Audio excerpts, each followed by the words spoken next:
I'd like you to put your hands together for the very first time here at the Star Lounge. It's Mick Schumacher!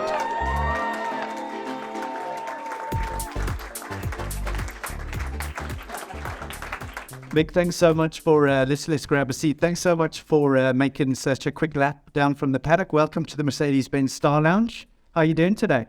Yeah, doing great. Thank you. Thank you for having me. Obviously, happy to be here. Happy to see so many people that I wasn't expecting with, but great to see that so many people came. We've got a beautiful terrace overlooking the track, but they heard you were coming and everyone did their own fast lap in here.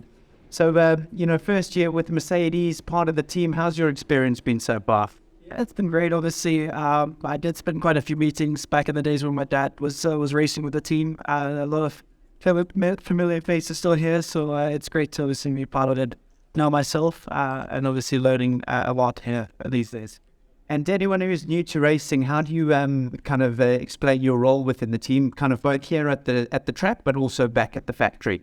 Yeah, well, here the track is basically waiting to jump into the car really if something happens. If one of the drivers doesn't feel well, I'll be here to substitute basically and get in.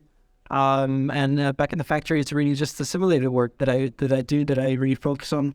As I do know the car from last year, I really have the similar approaches in terms of driving, which will give us the right feedback hopefully in the simulator, so that we can make the right choices in terms of setup, but also in terms of development.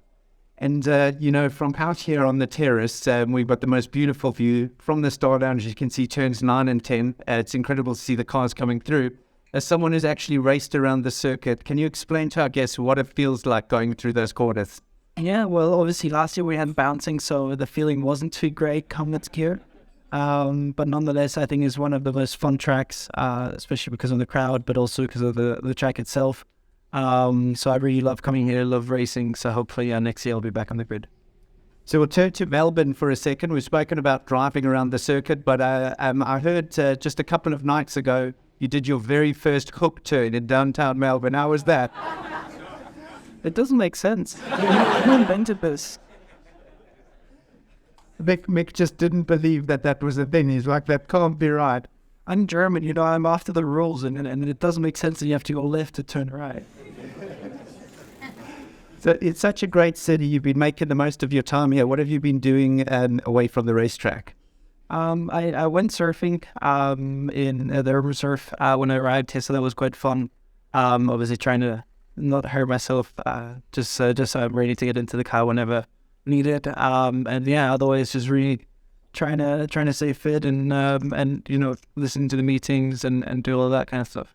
And so I know you've just come from a meeting now. How's everyone feeling back in the pits? I know we're P4 and P8 and FP3. Is there some more performance to come? Well, unfortunately, we haven't really brought any upgrades since Saudi. So, no, I think that where we are right now is really a good representation of what is possible.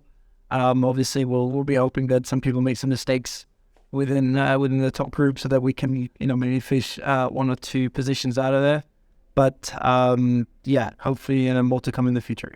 Yeah, so we're really looking forward to the weekend. We are willing you on. We can't wait to see you in a race car once again. And thank you so much for coming to see us up at the Star Lounge. Ladies and gentlemen, please put your hands together for Mick Schumacher.